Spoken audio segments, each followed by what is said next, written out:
Welcome everyone to this side meeting at the Transforming Education Pre-Summit. Can you hear me clearly?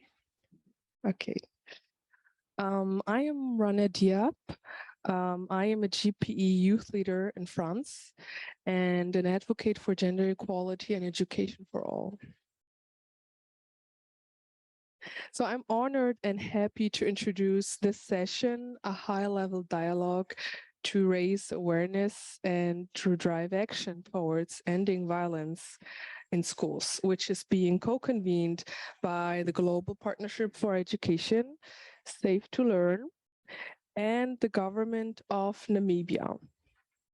So thank you, Excellencies, ministers, civil society, and activists present at this event for taking part in this discussion today, as well as the many participants we have with us online. The new Safe to Learn essay collection on your seats has been published today and shares some of the solutions we are talking about here.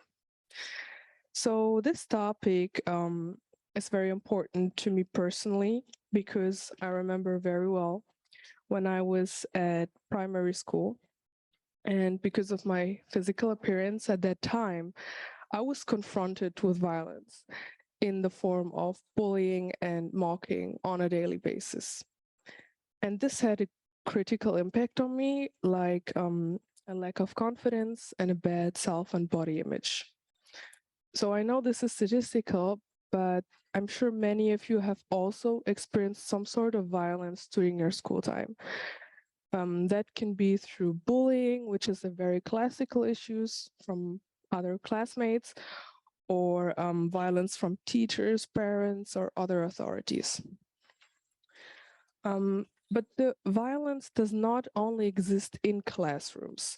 While conducting a study in 11 developing countries, the UNESCO 2020 Global Monitoring Report found out that every fourth girl does not feel safe or protected, even just on the way to school. So these are very sad statements, and I'm asking myself, why does it have to be this way? So unfortunately, violence in schools is a very universal problem, and it only reflects the increasing violence we face in a sick society, which itself reflects the gaps and the lacks in our education systems. Only 5 weeks ago, in Uvalde, Texas, United States, an 80-year-old gunman perpetrated a mass shooting in Robb Elementary School. I'm sure you all heard of it. Killing 19 children and 2 teachers and leaving hundreds of children and parents in eternal trauma. That proves that violence does not only take place in certain countries, but everywhere, no matter the circumstances or social class. Is that the price we have to pay to get an education? So this is why transforming education is essential to allow scale up for the existing solutions to end violence that have been tested for over 30 years now. But for this solution, we absolutely need proper methods and priorities, and we need financing. So the method is simple. Let's focus first on the most vulnerable people in our societies, girls and women. They are the most left out, but bring the biggest social and economical growth if rightfully reintegrated. So how do we do that? How do we integrate them? By setting up a secure and inclusive environment for them. And that can already be achieved through very simple things, such as building separate toilets for them, or organizing transportation for female pupils to decrease the violence against them. But in order to do all of this everywhere in the world and to solve the issue globally, we absolutely need massive investment and therefore massive funding from donor countries and strict allocation of resources to these priorities by the partner countries. So to leave you with the last message and to let you start discussing, I would like you to think about this, about how ensuring girls an access to education could also be a means to work on ending violence in schools. Thank you very much. And please let me now introduce to you our first speaker, Minister Nipon Duka, the Minister of Education for Namibia, and Member State co-led for Action Track 1 on inclusive, equitable, safe, and healthy schools.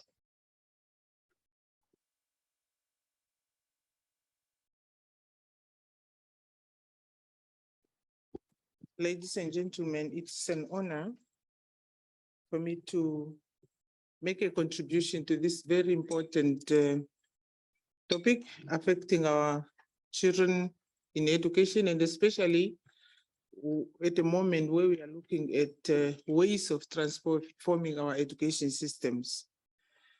Education transformation will only be successful when learners are part of it as active players. And definitely for a child to be an active player, we need to take care of the psychological setup for that child, for them to have got confidence, positive self-concept, to feel valued, and to be able really to go out without fear of any harassment or whatever. Thus, ensuring safe schools where children feel safe, secured, and valued cannot be overemphasized. Violence in schools directly affects children who experience it and also creates insecurity and fear, which hinders desired educational performance. Violence such as bullying, both physical bullying and cyberbullying, which we sometimes, don't take serious, but it's rearing its head now. On several occasions, you find children affecting really by cyberbullying, and sometimes it even resulted in them being coerced to commit suicide. Yeah, being told you are just opening an app and the child is told you are ugly, just commit suicide, you are not needed in society, and to find a child dead just because of cyberbullying. Sexual abuse and others can have a negative and lasting effects on the victim, the bystander, and the perpetrator. Why do we say it's not only the victim that is affected? The bystander also, a child who sit by and stand by and see the other bullied and feel it's not good, but feel so helpless to assist. That child would also depart with a feeling of uselessness, helplessness, and guilt. I could have intervened, but I didn't. So that's why we are saying both the victim, the bystander, and even the perpetrator herself is affected by it. So it's a circle of effect from all those that are engaged. It has an impact on the physical, cognitive, social, and emotional development of children. Children who are bullied often exhibit a marked decline in school achievement and reluctance to participate in school activities and to engage socially with peers. And sometimes it can also lead to school dropouts.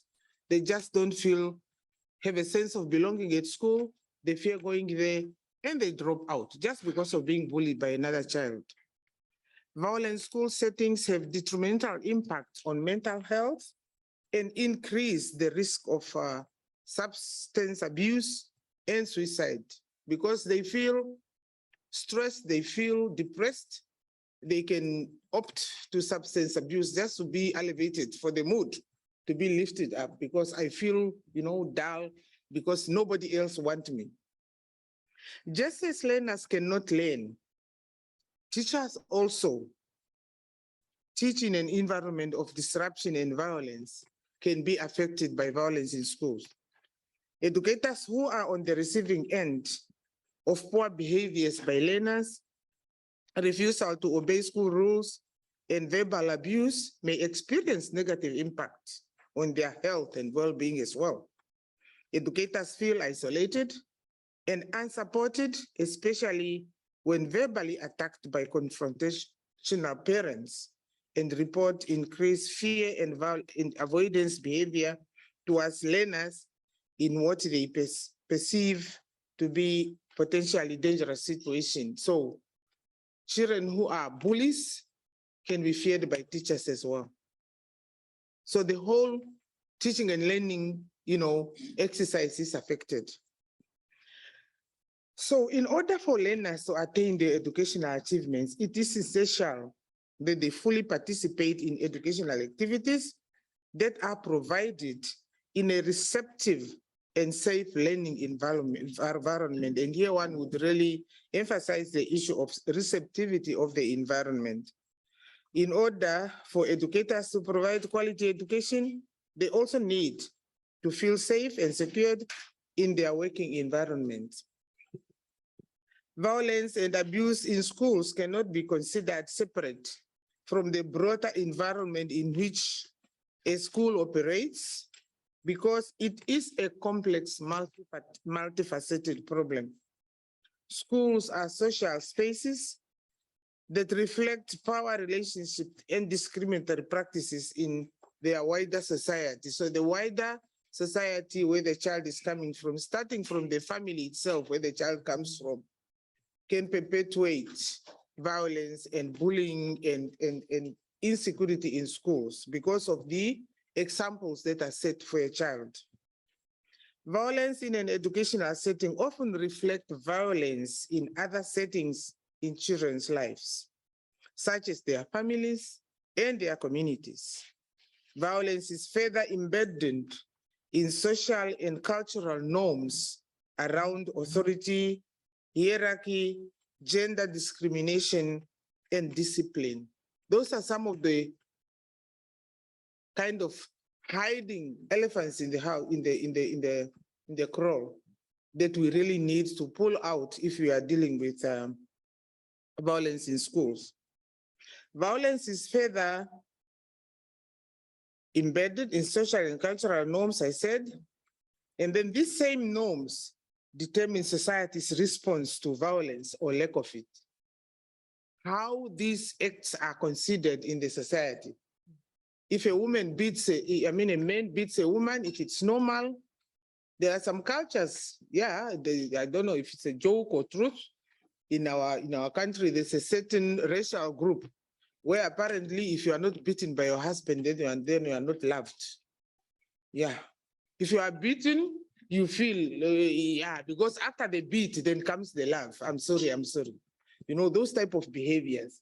Now, this is what influences the reaction of the society towards a certain behavior. And the way it's accepted by the community, in the family, this is how the child accepts it as a normal behavior. This just talks to how far do we need to go if we are to transform education, knowing that our schools are safe for our children, not only dealing with schools, but going down deep to the roots, to the cultures, to the values and norms of that society. So it's a matter of coordinated efforts for us to really to dig out, where does this behavior come from? Schools can take action to reduce violence and the likelihood of violence. And hereby, I just want to share some programs that we introduced in our schools in Namibia in effort to really keep down violence in our schools. To support schools in achieving this, our Ministry of Education, Arts and Culture to provide guidance to schools on how to deal with violence in schools. We've come up with a safe school framework, which is implemented by all stakeholders. It's introduced at national level, but it's introduced, it's implemented up to the grassroots. This safe school framework form parts of the bigger integrated school health and safety program, which my ED talked about yesterday when we're talking about health and nutrition. So they work together, that the ministry ran in conjunction with the Ministry of Health and Social Services. The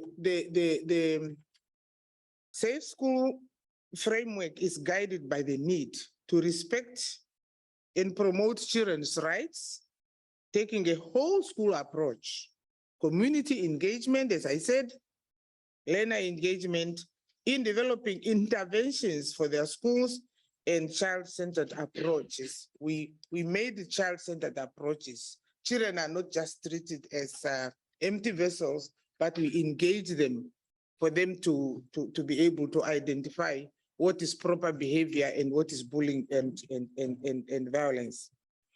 Since it released, meaning the release now of the schools safe school framework in 2018, there have been numerous training on this framework for teachers, principals, inspectors, regional directors, and community members, and also line ministries. We took a broad-based approach where everybody buy into this practice. The ministry is a strong, meaning the Ministry of Education, is a strong proponent of young people's active agent in the implementation of the interventions, and has therefore started to roll out the EduCircle program. Is another program to enhance our safe school framework with the support of UNICEF. And we also have a Star for Life, which looks at engaging learners from all grades to take more responsibility on the governance of the schools. And instead of us having the traditional learner representative council from grade 11 to 12, learners representatives are selected from all grades. From the younger age already, they've got learner representatives who are truly representative of the entire student body, who meet at least once every 2 weeks at school level to discuss issues that may affect their ability to learn and participate in schools and assume active roles in the creating healthier and happier school environment for themselves. And because we believe when children do things themselves, and children tend to listen to each other more than listening to elders. If a child says this is wrong and explain why it is wrong, the others will understand. In addition, the ministry rolled out the Keep Me Safe campaign from 2019 with the Namibian police in order to help our learners to be safe, both in schools and on their way to school and from school. We also introduce our police officers. They go out to school as a team of education officers, from people from health and the police. They go and talk to learners and explain to them what action is considered to be bullying, which one is considered unacceptable for the other one. This was a wonderful initiative that we also used during COVID-19 times and rebranded it now to say, keep me safe from COVID-19. We added another concept. So at the safe school framework, we keep on adding other aspects. The original message of personal safety was now renamed, but added an element of COVID-19. In an effort to develop a positive self-image and keeping learners busy to avoid frustration, we also came up with the Sports for Development program with the support of UNICEF, which we piloted in 2014. This is additional to any other sports activities that takes place in schools, but Sports for Development is a specific one with specific guidelines on how sports can lead into the holistic development of a child, including also their psychosocial development. So this intervention, which is Sports for Development, showed that in the schools where the program was operating, violence decreased in schools and attendance improved. We have subsequently used the principles of Sports for Development and integrated it into our physical education curriculum, which is now called PE for Life. So it's a lot of initiatives really just because of the way we consider bullying in schools. This also strengthens the life skills of our learners, including their confidence and self-esteem, as I said. The efforts of the ministry to end violence and bullying in schools is also supported by our First Lady, Monica Kainko's program. She came up with something called Be Free. It's a Be Free campaign. Through this program, she trains especially young children and especially young children, all of them, both girls and boys, to be able to be empowered to speak out if they are being bullied, if they are being harassed. Okay. So we believe in the slogan, in conclusion, nothing for us without us. And we will work towards co-producing the solutions with our learners and young people to provide a healthy and safe school for all. With a strong belief that positioning our youth in society has an influence on their leadership, potential, and possible role in peace building, I strongly urge the transformation of our education system to seriously consider mechanism of ensuring our schools are safe, avenues where children develops to respect others' rights and humanity and human dignity at large, resulting in them growing up into peace-loving adults equipped with positive conflict resolution skills. I thank you.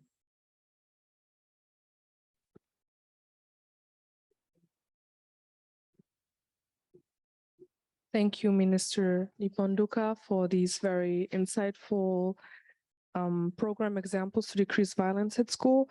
And now I'm pleased to hand over to Joy Fumafi, Chair of the Board of the Global Partnership to End Violence Against Children, and for moderating the roundtable.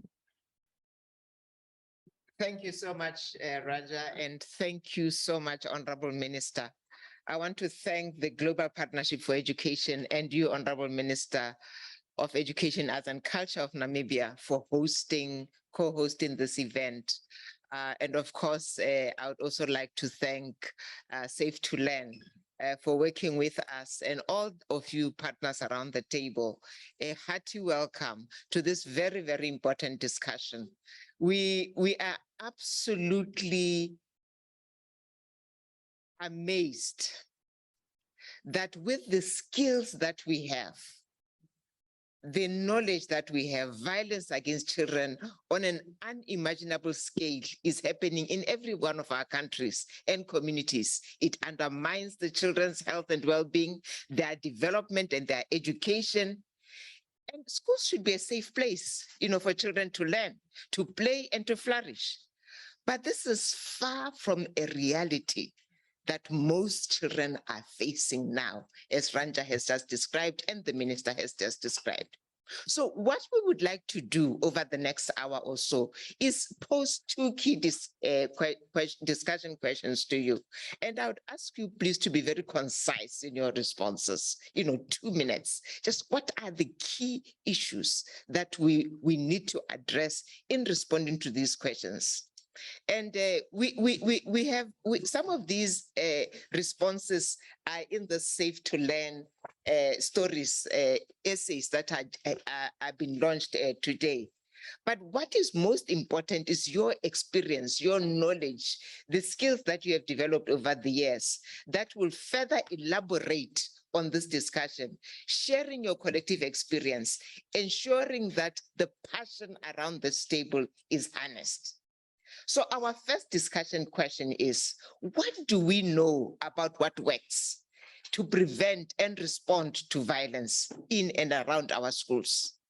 And what are the challenges or barriers for implementing new and innovative solutions? So I will start with you, Honorable Minister of Education, Malawi. Can you just 1 or 2 minutes respond to this question? What works? Pardon? Oh, I'm so sorry. I'm so sorry. Okay, so I will then move to you, Honorable Minister, from Lesotho. I'll move to you, Honorable Minister from Lesotho. So the Honorable Minister, can you then, Minister Piri, with your experience, you are the Minister of Education and of Training, how would you respond to this?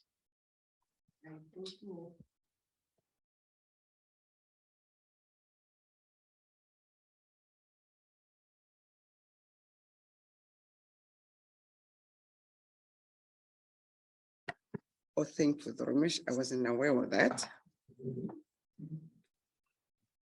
Actually, we have to go straight to the point that the instability in the family, it starts there.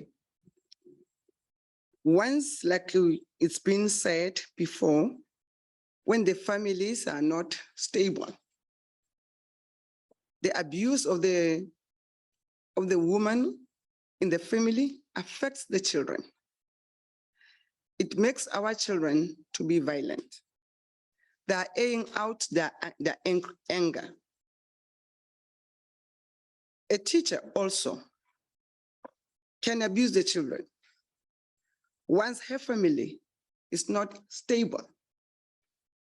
She's going to air out the anger to the children, beating them. When it comes to the solution is, we have to start awareness campaign that our children got feelings. They've got high blood pressure while things are not going well in the families. Yes, I'm an African woman. We have different beliefs that a beaten woman is the one who's been left by the husband, which is totally wrong. So if the families are aware that they have to curb the differences in the families, that's how we are going to at least put this abuse under control. That's how I think the campaign, awareness from the village, from the village, the community, the chiefs, all the authorities at our community, they have to take it seriously and take good measurements if a husband is beating the woman, no matter how the woman feels. I thank you. Thank you so much, Honorable Minister. Now, Dr. David Adjo, you in the Ministry of Education in Nigeria have done quite a lot of work in this area,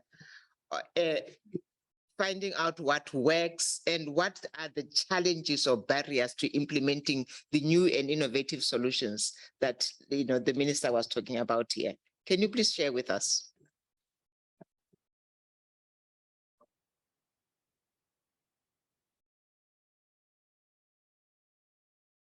Question of learning. Thank you very much. There's a problem with learning, and we are here to teach. Thank you very much for the opportunity given me. I congratulate all the organizers. Let me first say that one of the things that we started learning in the country is that we need to start talking to the right people when you want to end violence. Immediately I walked into this room, I did a scan. You agree with me that 75% of people here are female gender, 25% are male. Do the count. On a 1 to 4 chance, the people responsible for the violence are the males. I'm not saying the females don't do the violence, but on a 1 to 4 count, the males are more responsible for the violence. So we need to start talking to the males. What we started doing in our country is, whenever we have gender groups, we try to infuse a high proportion of the male gender. And the reason being that most of the times, the attitudinal change, the honorable ministers too have mentioned about culture. it is true in some African culture. A woman doesn't feel loved if her husband does not beat her. There are cultures like that. Good. So that mindset has to even change. Talking about bullying in secondary schools, especially, we've had a number of them. About 2-3 months ago, there were cases of a bullying that led eventually to somebody's death. And the thing is, when you talk to older people that left school, they'll say, well, when we were in school, it was done to us. So some of these teachers too see bullying as part of training in the school system. So you need to talk to these people. That is where and that is what we've started doing. We've been talking to groups, trying to push it, but changes, like we all know, is not something that will come with a snap of the finger. But we're still trying. And the worst one is the unacceptable culture of silence. Most of the victims don't come out to speak. So we're running a campaign in the country now to speak out. There's a recent popular case, a musician in the country, very well-known lady. She just died. So when she died, what happened?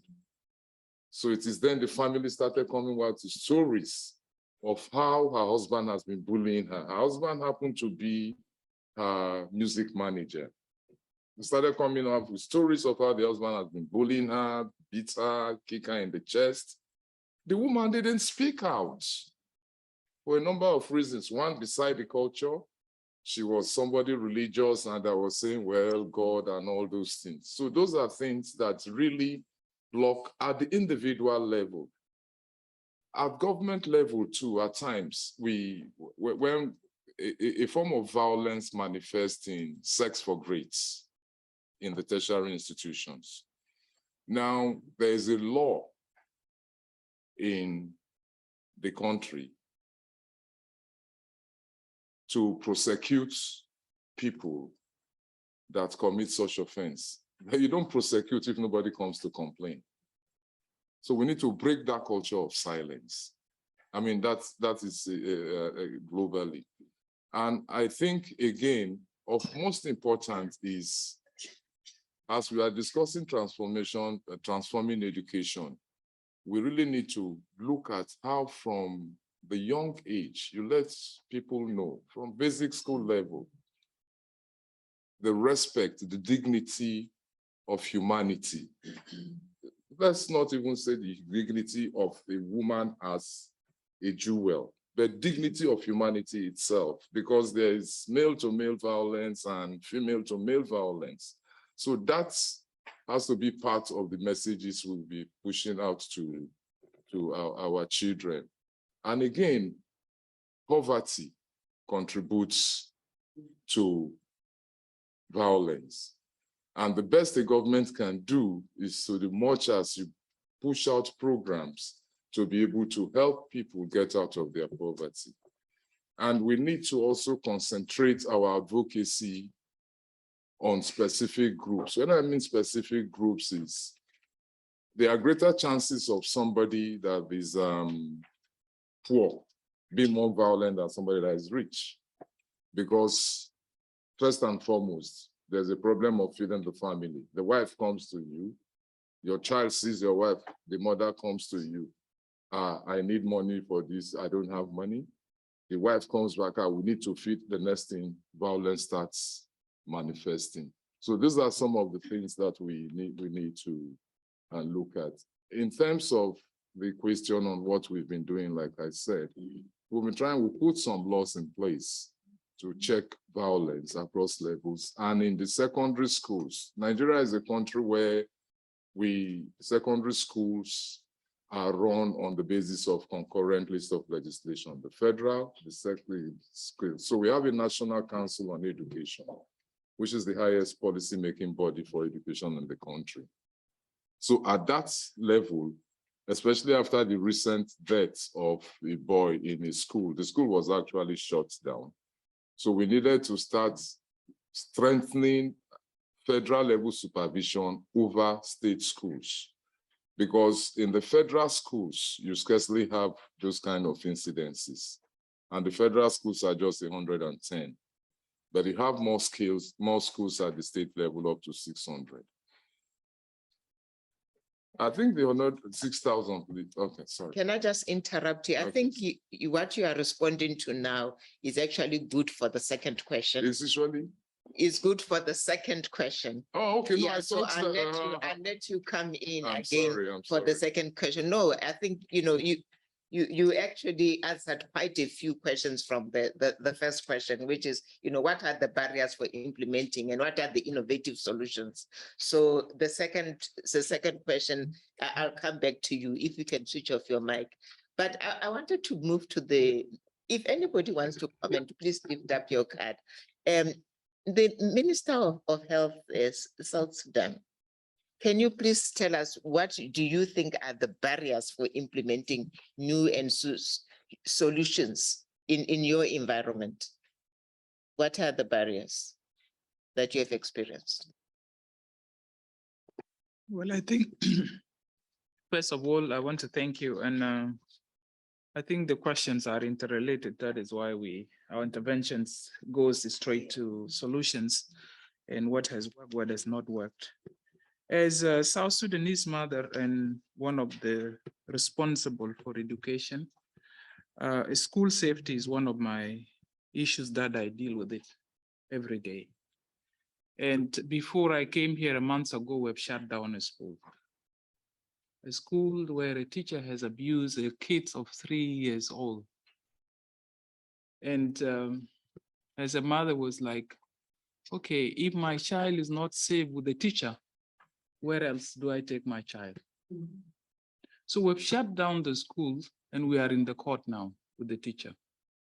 So it's a matter of that kid's, whether he's going to live a normal life or her future is completely destroyed by a mother. Is the one who did is the mother. So is when do you take action and when do you keep silence? I think what the minister just said, silence killed more. So it is important that we speak together to support the families and the system must also support the children and the teachers.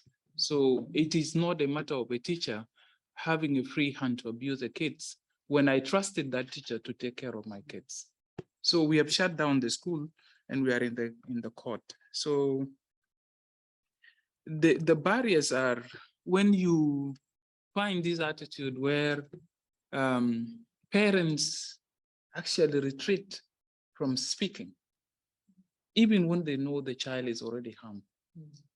It is a big barrier because people will go and say, let us handle this quietly. You will expose the child. It is not supposed to be done that way. If it is not supposed to be done that way, you are actually surrender that it is accepted as a norm and practice, and more will happen and nobody will answer. So this is the attitude of being silent. So I think is one of the barriers. The other is when the government itself, when you go and report and you will be asked, where are the evidence? So it means even the person who you are reporting to is ignorant of what he's supposed to do. So we need to interrelate into that in action in those accountability institutions also contribute to obstacles. And in our case, we look at the police, we look at the doctors, we look at the judiciary, what is going to be their role collectively, so that a case does not fall in the middle because people don't have information. So this is another one because it becomes a laughing thing. You don't have evidence, so you don't tell us. So I find it very difficult to help when the case is not like that. So so there must be a common point where everybody is able to intervene. The other one is actually distance, is a barrier. when you have a school who are far away and you expect my girl to walk for 2 hours or 3 hours and is through the bush, it becomes very difficult to even say send your child to school, because the parent will say, but what about this distance? What will happen to my child on the way? So this is another way on how do we put our facilities in a safe place where everybody have access. So the distance itself is in question mark, whether we should put our school far away from people or they should be within. So and what I see also, which is a barrier, sometimes we have information, we don't give it out. We keep information to ourselves. We assume that it is known, but when you go and ask, they say we don't have this information. So as much as we share information, it will empower those people to be able to communicate and participate in the process of changing things. So I see this is a barrier, and I will stop there. If you want my intervention in what we are doing, then I will come on board. Thank you so much, Minister, and thank you for your guidance that, these are interrelated. So because they are interrelated, I will, people can speak about the solutions as well as the barrier. So I will come back to you, Honorable Minister. I would like to go to the Member of Parliament of Tanzania, please. Thank you very much, Madam. My name is Nima Lugangira. I'm a Member of Parliament from Tanzania and also member of the International Parliamentary Network on Education, IPNED, which brings together over 500 MPs from more than 60 countries. And I'm very happy to be here and to get this opportunity. Now, as IPNED, we are focused on making sure that we strengthen and improve the school environment in children to be safer. And one thing that I wanted to put across is oftentimes when we're making such interventions, we tend to work with government, which is the right way. But we kind of assume that once we've worked with government, we've worked with everybody else, and we tend to forget parliamentarians. So I'm just here to kind of also remind that Parliament is a different arm. And therefore, when we're talking about making schools safer, some of it may need legislation, may need laws to be changed. And for laws to be changed, you need parliamentarians. And for parliamentarians to be able to do that, we need that capacity building and that enlightening. One surprising fact that I actually got to learn while preparing to come here today is that Tanzania is one of the countries that still hasn't removed corporal punishment in schools. Now, I'm a parliamentarian and I sit in the committee responsible for education, but I can tell you for a fact, the issue of corporal punishment has never come up in our topics. And this, I humbly, say it in all openness that there is a gap somewhere.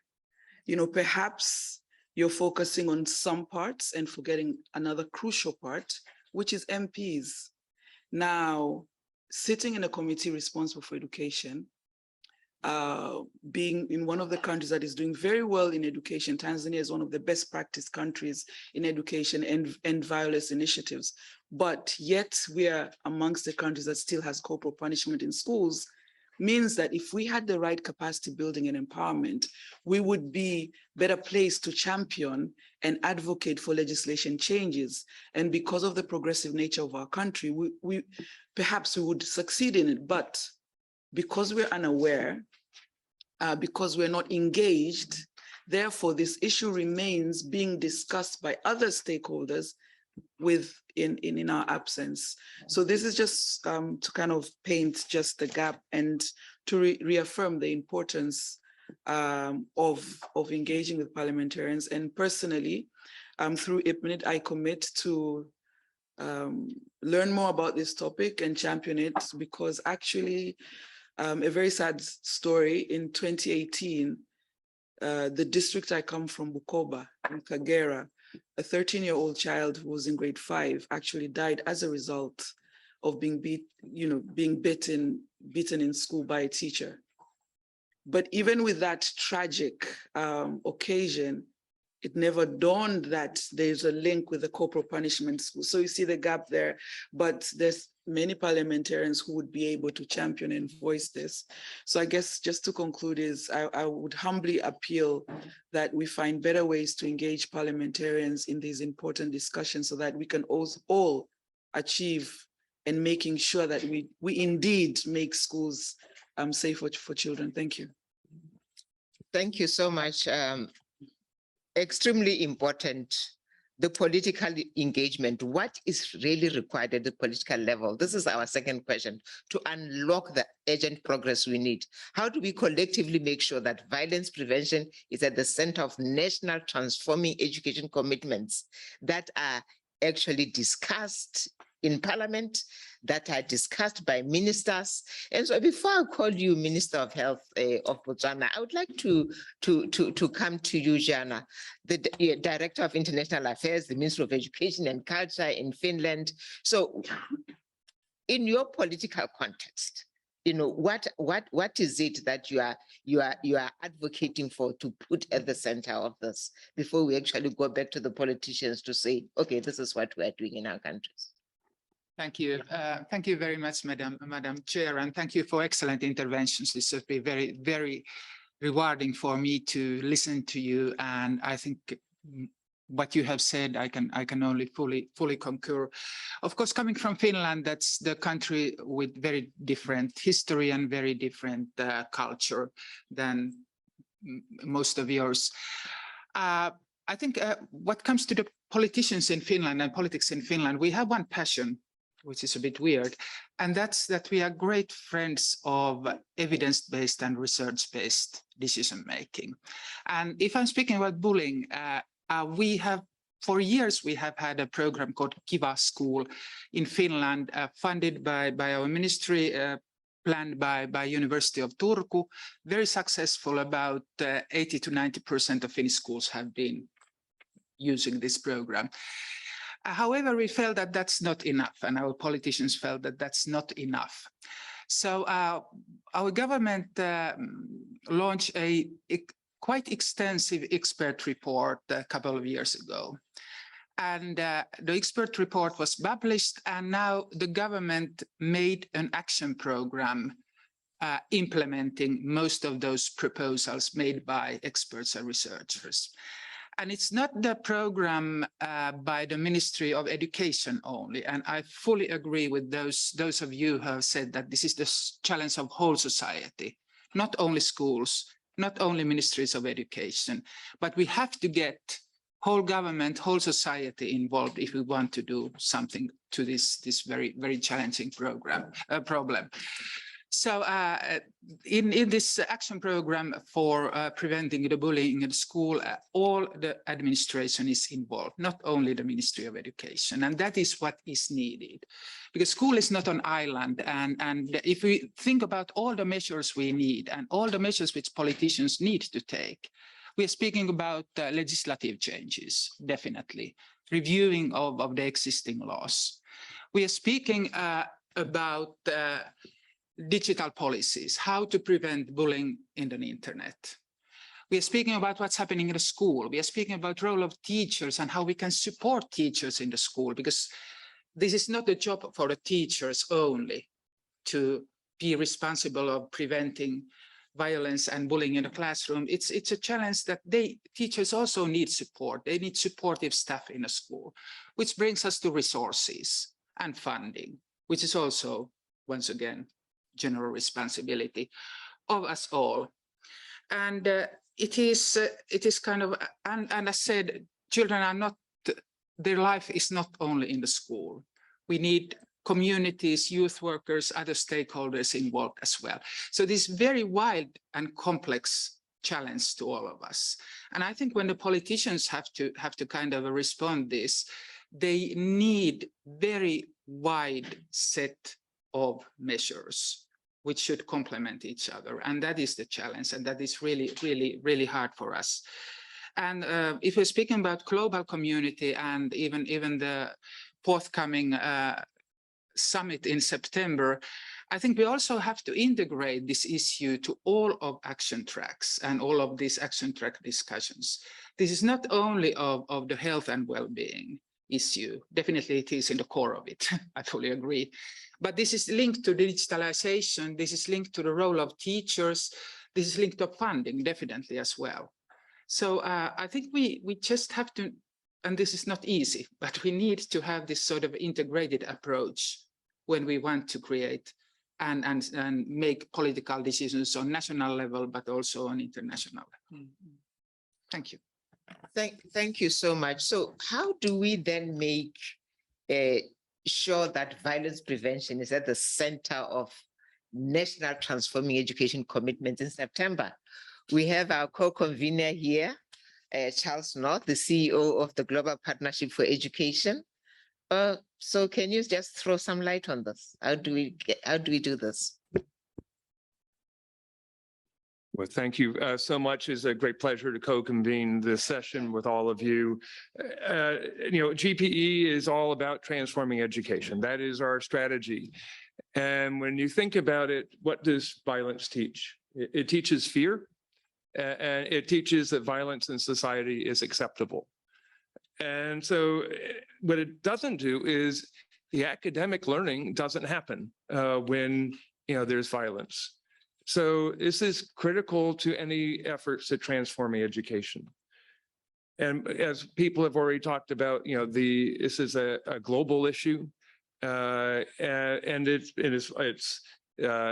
physical violence, it's sexual violence, it's psychological violence. And the World Bank has estimated that we lose about $11 trillion in lifetime earnings as a result of violence in the schools.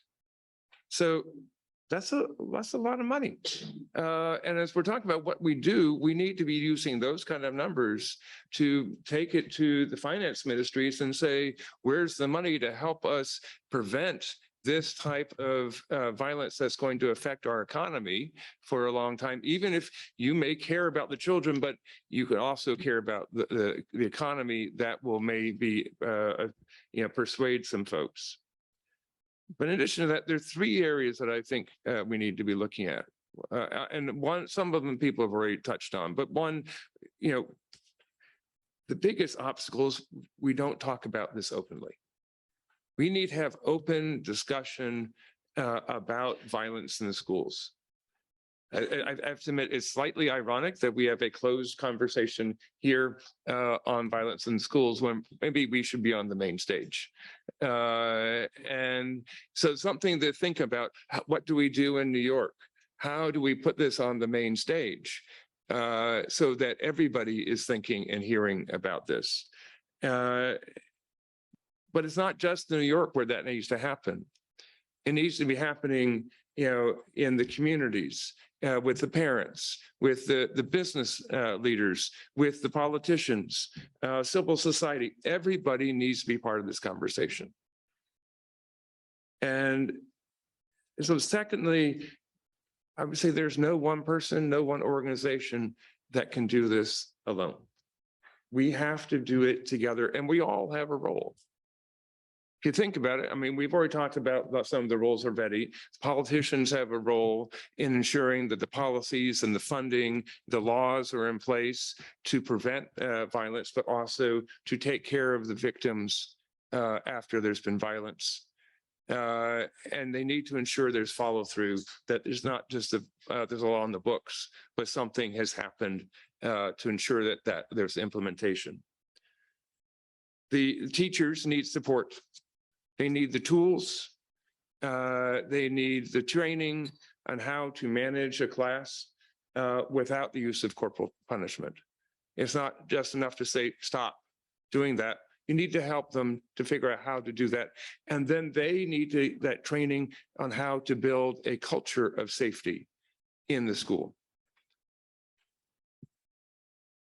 Parents and communities need to be demanding monitoring and reporting and accountability when violence does occur. And the international organizations should have a no tolerance policy for sexual exploitation and harassment. That should be every organization. I mean, we talked about New York. Can we call on every organization to certify that they are not only have it on the books, but they are taking action and monitoring that this is happening? So GPE adopted a PSEAH, as it's called, it's a long acronym, preventing sexual exploitation and harassment policy in the last couple years. And we look to our grant agents to report to us what's going on. We hear from some of them, from others, we don't hear anything. So I often wonder, does that mean there's nothing going on? It seems unlikely. Somehow those organizations are not reporting, or maybe they're not monitoring as well as they say they are. We need better data, and we need better understanding of how violence affects different genders differently, and why it varies from one context to another. We know that generally, boys are the victims of corporal punishment.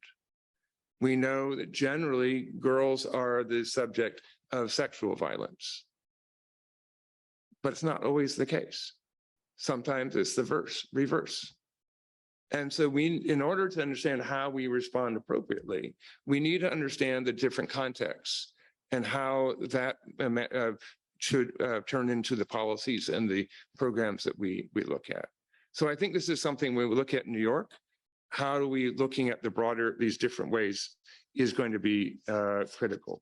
So let me just say those are some thoughts on that, and welcome to continue the conversation. Thank you so much. Thank you very much. Minister Makwinja, we would like to move to you now as the politicians. You have heard what the possible solutions could be. Do you think that these are implementable?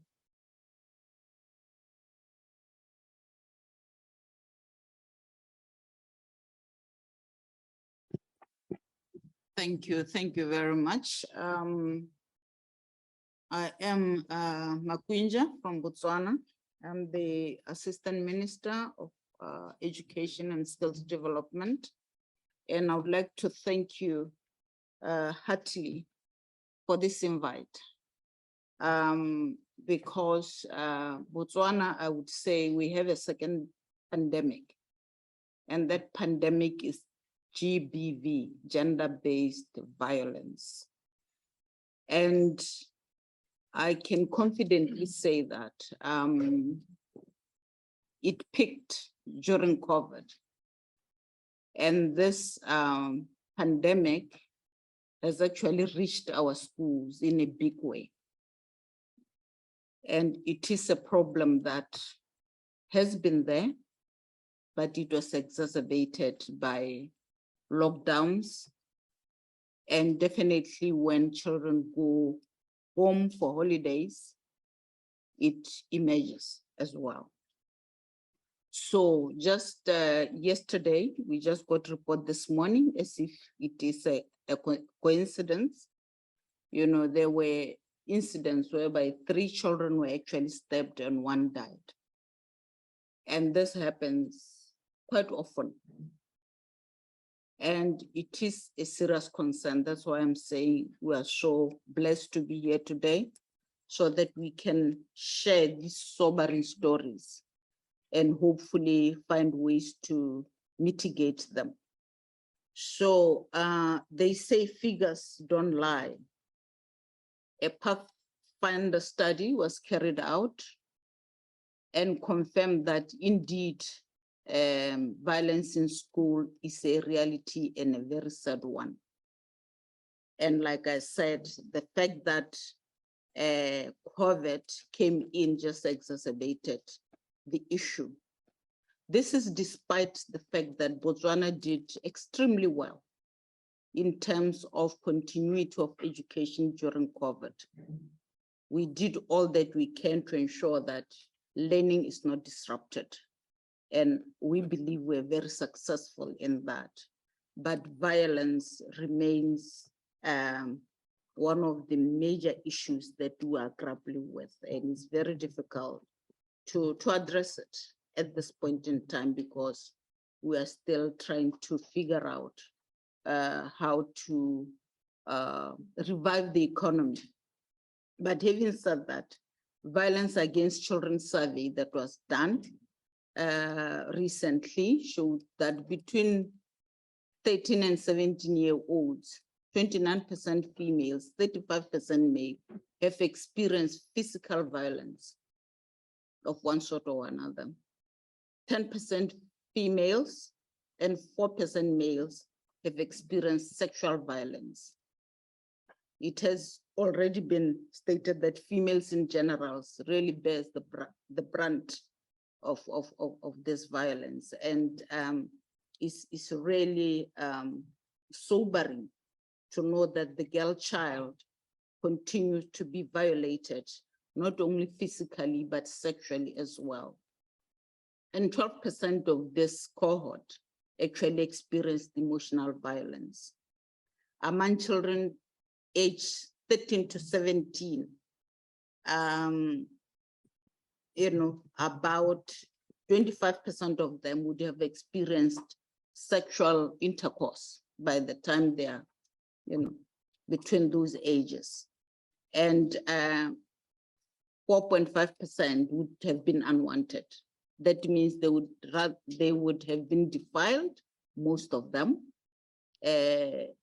almost in many cases, it will be people that you live with, your uncles, incest, your brothers, and with substance abuse, you'll find that all these things happen. And some of these people, they don't even know that they're doing them. So it is a situation that we need, it needs to be addressed as a matter of urgency. Among 18 to 24-year-olds, 28 females and 43 males experienced physical violence. And these are kids that are now in tertiary education, that have finished sort of high secondary school, they are now in tertiary. So physical violence there is very prominent. And 9% females, 6% male also experienced sexual violence. Remember, at these ages, they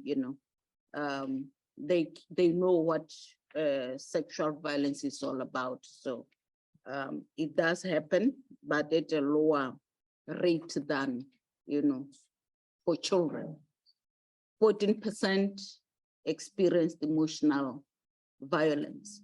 I'm saying these statistics because often we talk about this violence in schools and we really don't have the figures. And it clearly shows that we have a problem in Botswana. I'm sure in other countries as well.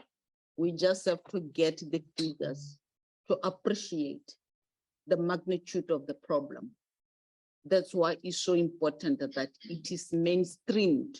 What is it that we're going to do as politicians? What are we doing as a country to try and mitigate against this pandemic?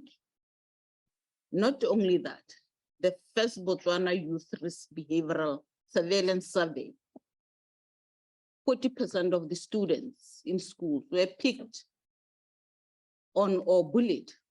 That's a high number. And 25% of students threatened or injured. I just mentioned a story that happened yesterday where 3 children were stabbed and 1 died. So these are real issues, and 28% reported physical fights were actually involved in fights. So ladies and gentlemen, I will stop with the statistics for now, but to say now, what measures should we actually put in place to mitigate this? Before you get there, Yes, Minister, thank you. to those measures, we had the Educational International, which also wants to suggest some measures, because I want I'm trying to give you just 2 minutes or 1 minute, because we now have 10 minutes left, and we still have, I think, 6 speakers. So if you can just give me 1 minute, so that then I can go to the other speakers. Moderator, I'm very sorry. I'm a French speaking. I have a bad English. And I think for an event of that kind, we should have translation. It is very important. I would like to thank the organizers, and I'm speaking on behalf of Education International, the World Federation of Teachers. And at Education International, we are very focused on this violence in schools.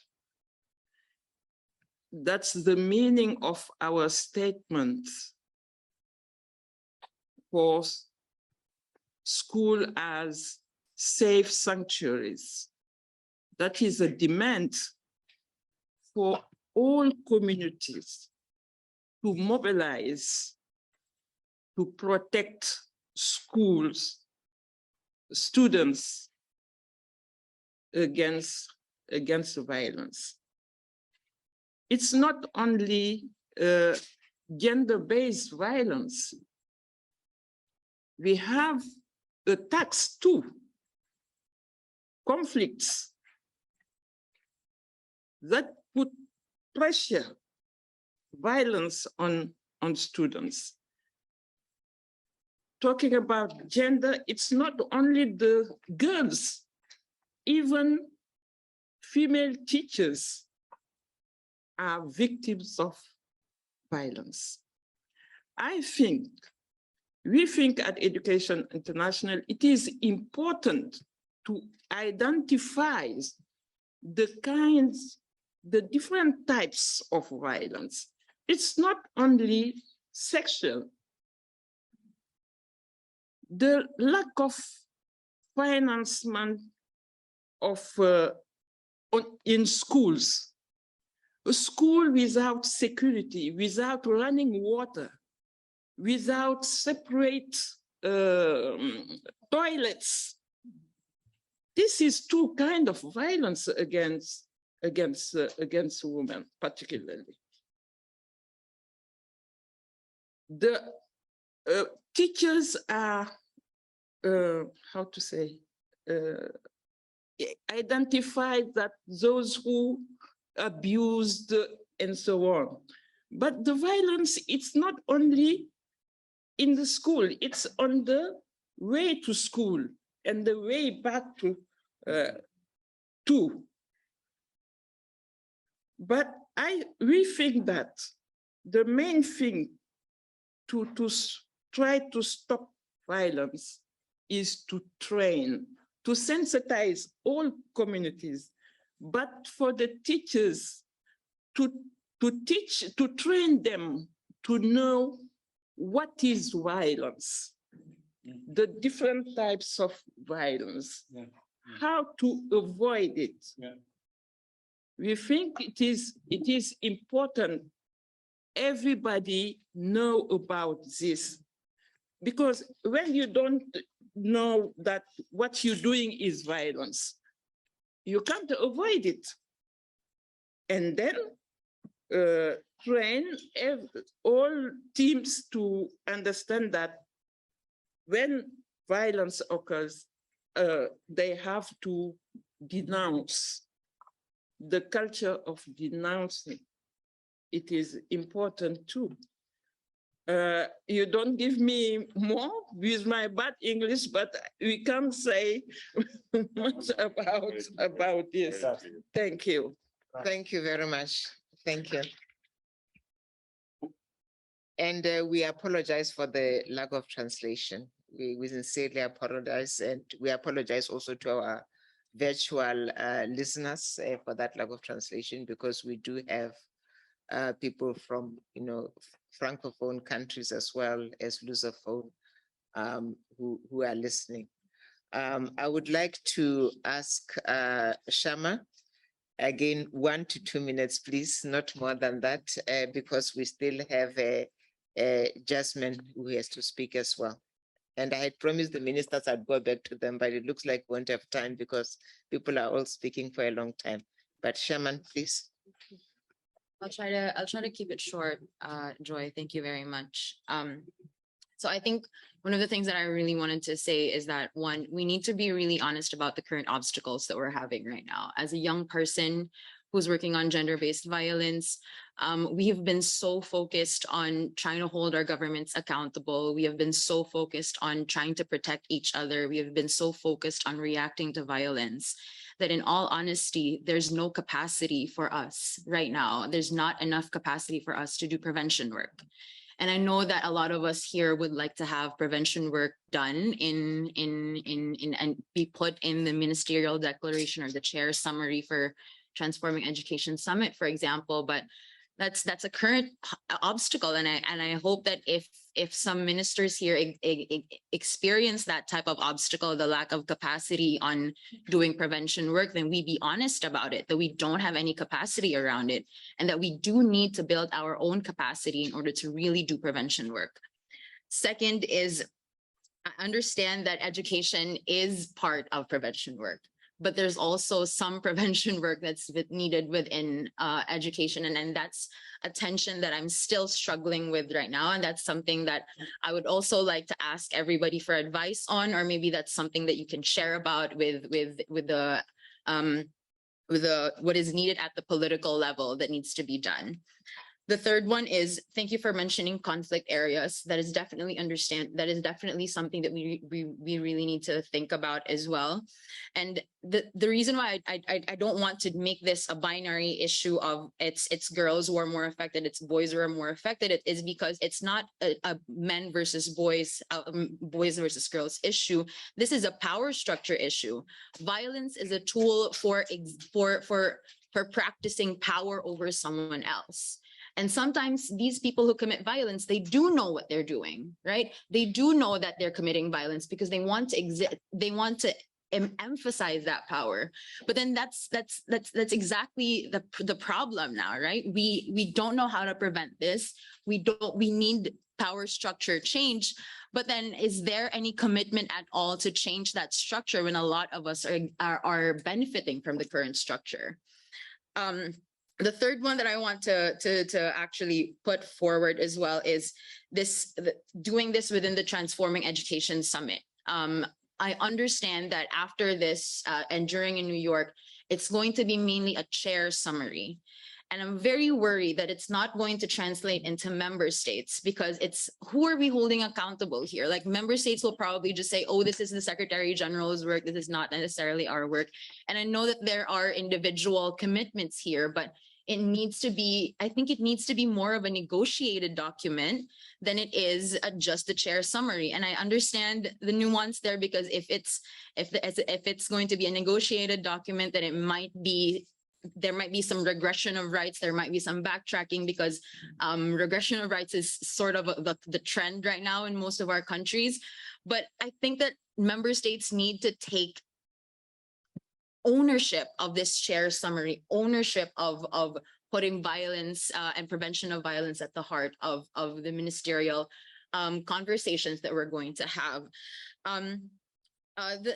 Sorry, 2 more points. And the last first point is there's a lack of data around LGBTQI learners that we have right now. There's a huge data gap. And I know that I might be putting myself out for this, because some of our ministries and some of our governments are not necessarily friendly towards the idea of putting SRHR in terms of as a way to prevent violence in schools, and may necessarily be like allergic to the idea of talking about LGBTQI students. But I think that's also something that we need to talk about. And the last one is, this is a community effort. So we need to work with civil society organizations, fund civil society organizations who are doing prevention work, and extend the world of education, not just in schools, but on your way to school, do you experience violence? On your way from school, do you experience violence? Within your home, do you experience violence? If you're a child in a conflict area, what types of violence do you experience? And I think I stop there, and I want to move it, I want to put it towards everybody.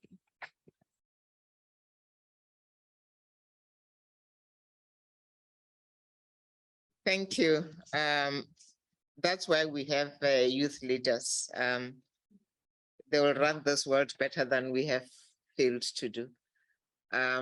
So Yasmin, you are going to be the last speaker. And Thank you again, I apologize to the ministers, but I'm sure they appreciate as politicians that you know, the people must speak.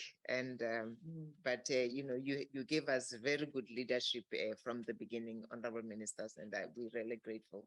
So Yasmin, over to you now. Thank you Can you very give us much. some more direction? Thank you, Education Joyce. cannot wait. Yes, thank you, Joyce. But if there are ministers who would like to speak, I don't mind waiting. Because I think that our ministers. We have run out of time. We have run out of time, okay, because they are sacred to us for the great work they're doing. What has been mentioned here by a few,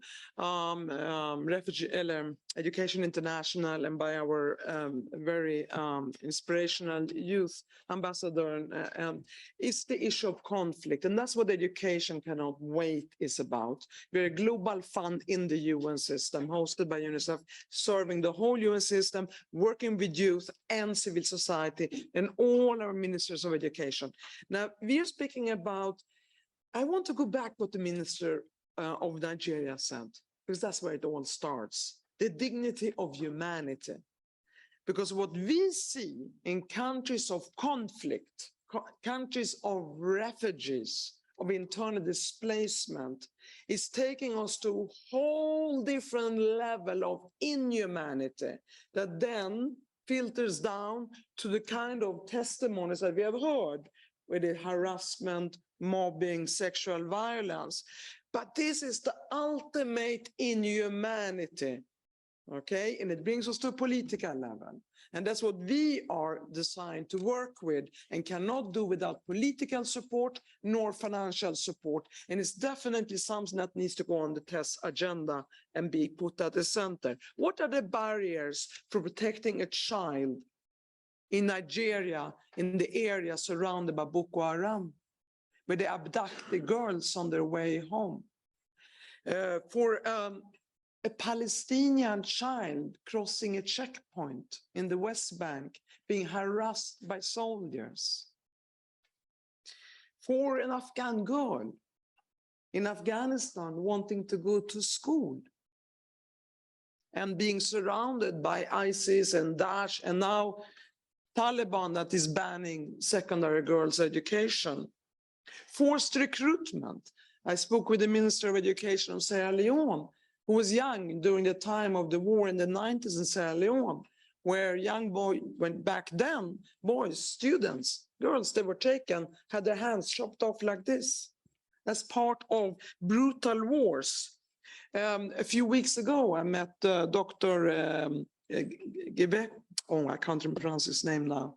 Help me. Wonderful, the doctor of the Eastern DRC, the great doctor who won the Nobel Prize for the thousands and thousands and thousands of girls, school-age girls who are raped on a daily basis as a means of warfare by all militant groups and government groups in Eastern DRC.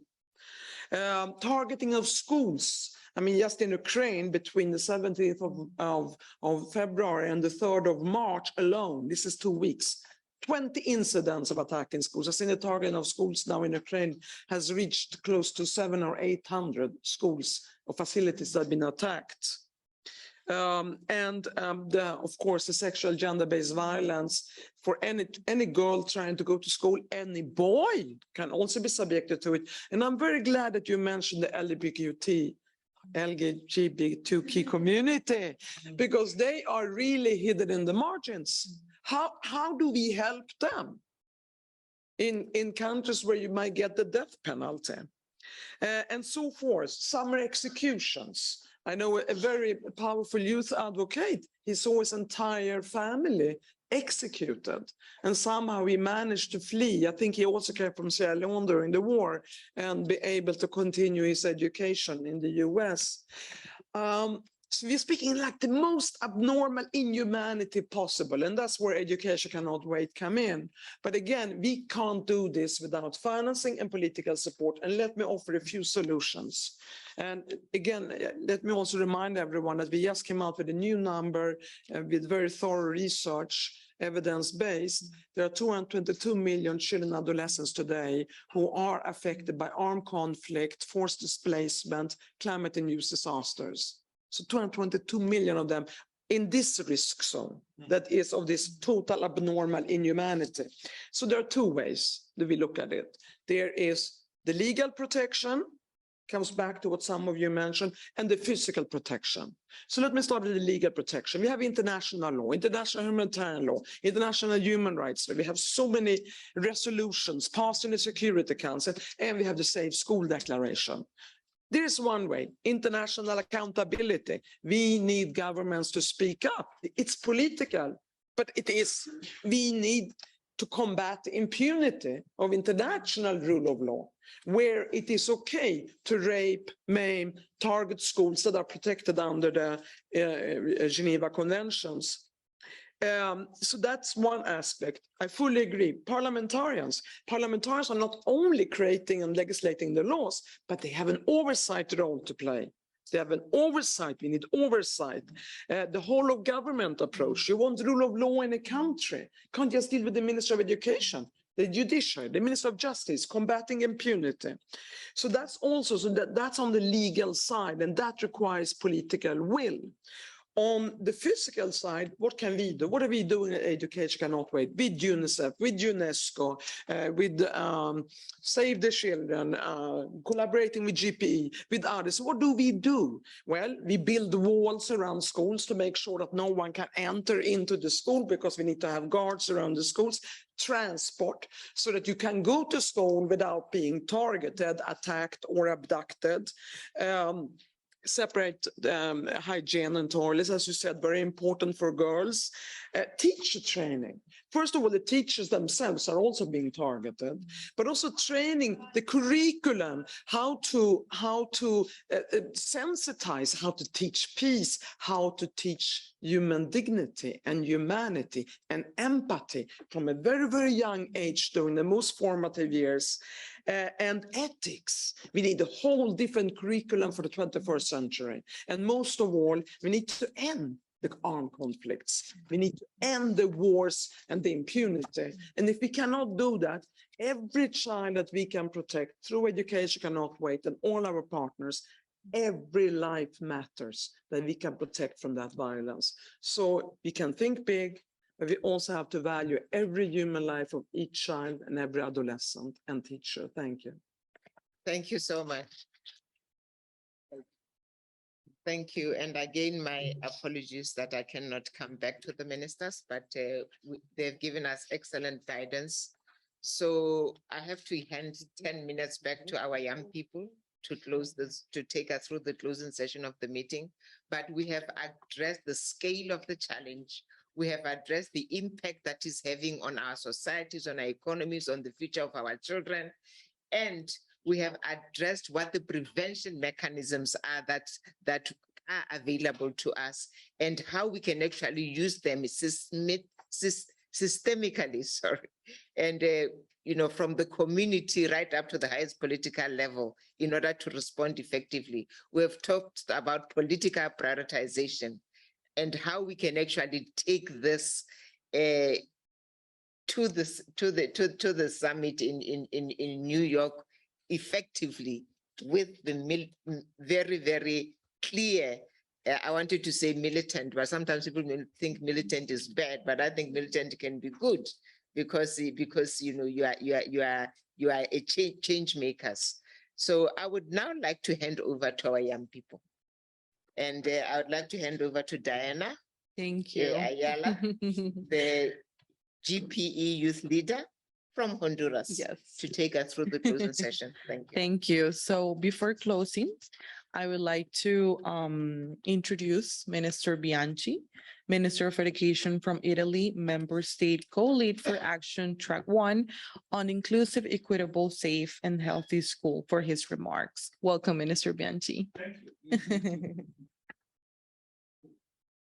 you. Right. Okay. Let me thank you.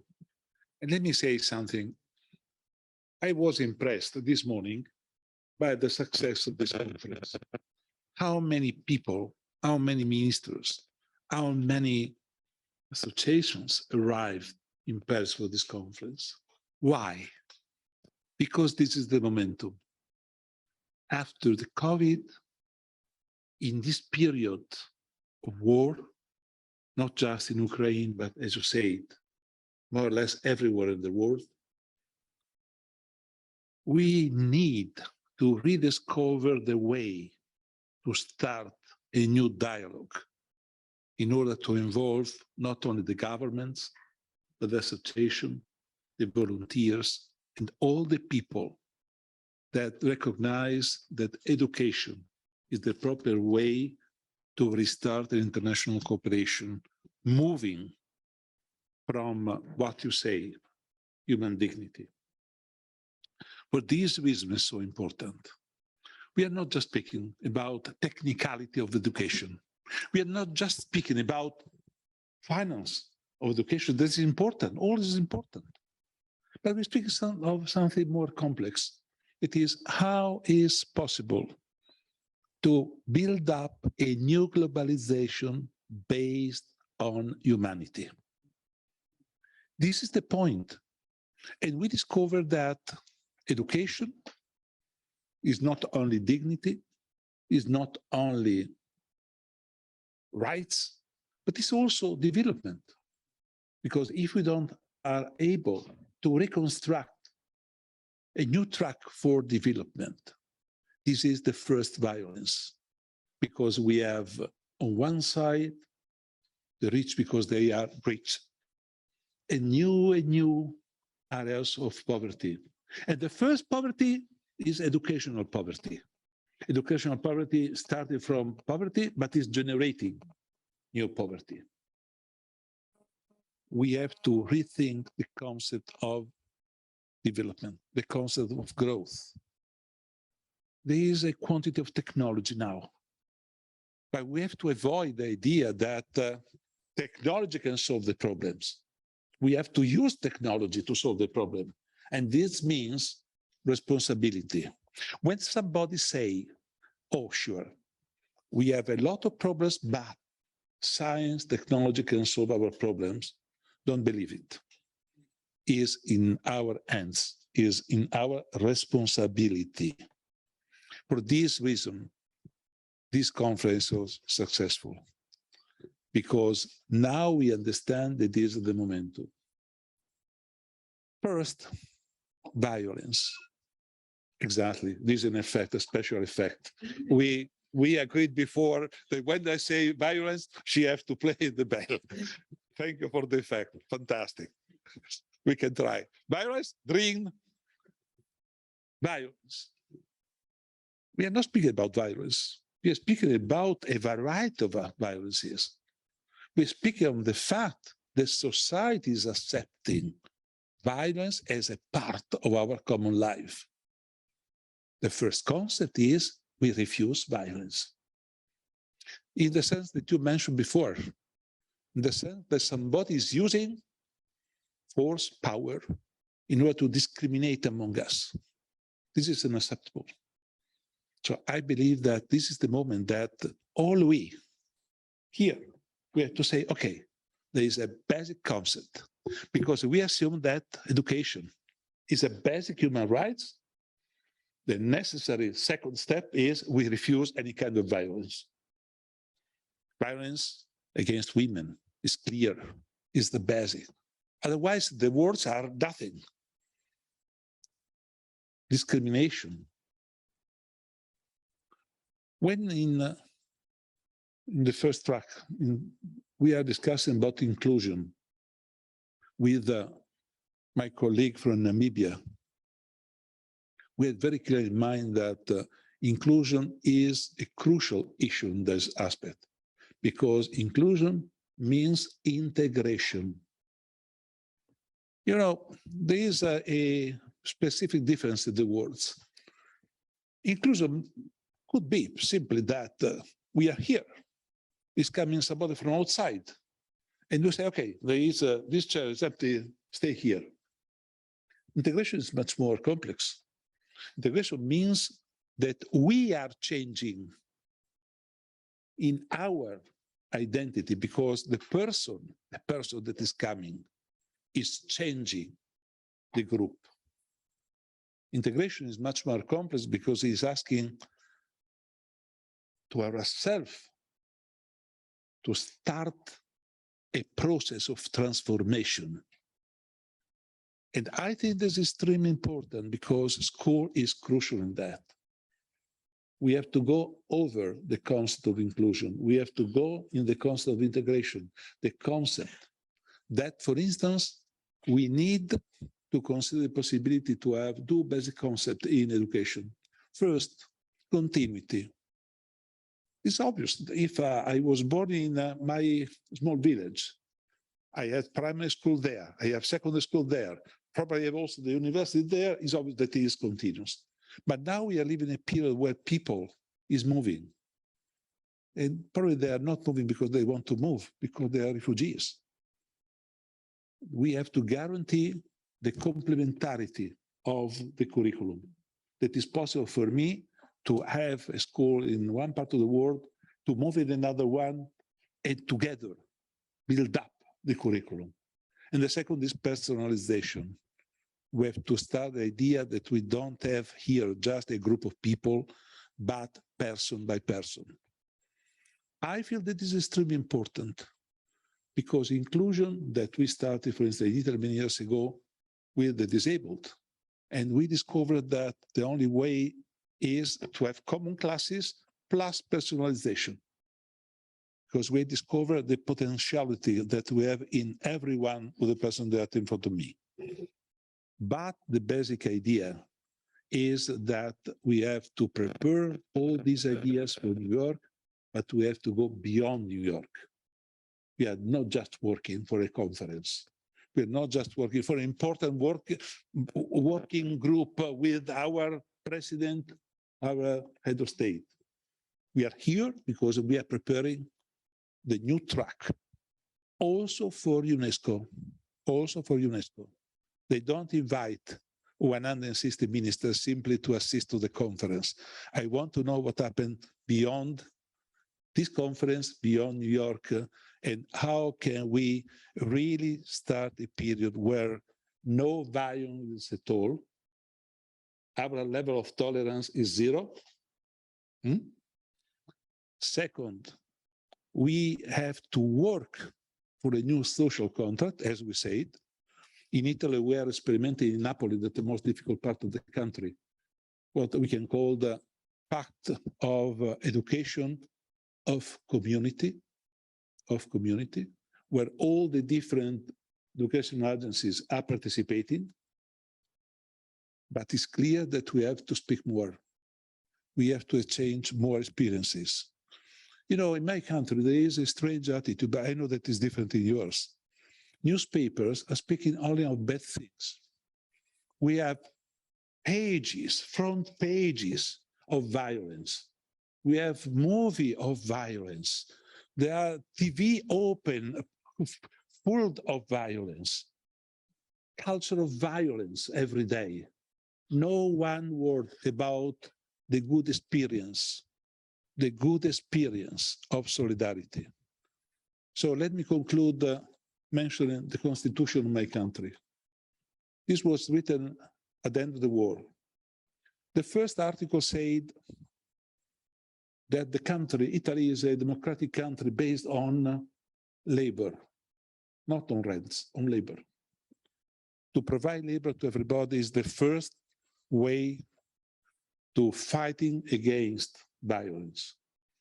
But what is relevant for me is the second article. The second article said the Republic recognized human rights, recognized because human rights are coming before the Republic. But this is linked to the due of solidarity. So to the need of solidarity. Solidarity is not just a charitable individual attitude, it is the collective glue of society. I think that now we have to stress that we are reconstructing the basic value of our time. Thank you.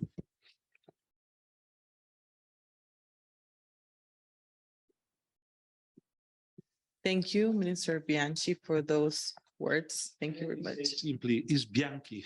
Bianchi. Because CH is key. Thank you. No, thank you very I'm much so for that. sorry my identity that also Bianchi is okay. But thank you. So I want to thank everyone, the leaders here today, as well as the organization, the civil societies, the youth activists also for taking part of this discussion. I'm very pleased with everyone with GPE for providing this space for youth leaders also to participate here and to have a voice here. So I would just want to close with some remarks. I think violence in school is an important and urgent issue that cannot be ignored anymore. And I want to close also by sharing that in Honduras, we're supporting also children with disabilities who are often at greater risk with violence, because sometimes we tend to forget about indigenous groups, about people with disability that are also suffering violence in learning centers. So this could include also teacher training, showing teachers also how to be inclusive, even with the language we use, so kids are not left out. And also civil society needs to be involved in every action, not only the triangle that we often tend to think, teacher, student, and parent. It's more of that. It's civil society. So I think that schools should also have manuals. It's not only about building policies, but also having manuals and structures and things to use inside the learning centers so they can be implemented, not just having laws and not being implemented, but taking words into action actually. And I think also that it's very important here because like in my country, in our national curriculum, we're lacking of these laws and we don't have nothing regarding violence.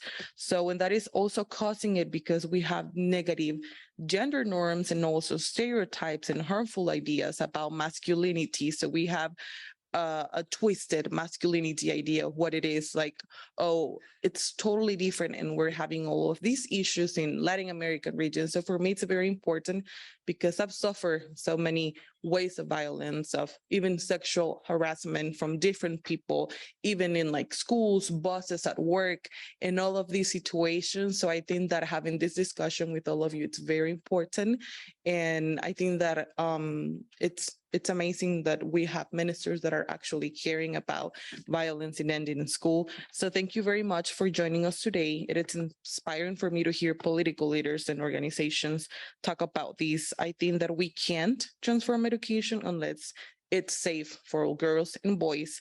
And I think that violence prevention must be at the center of the education commitments in the test in September. So thank you very much.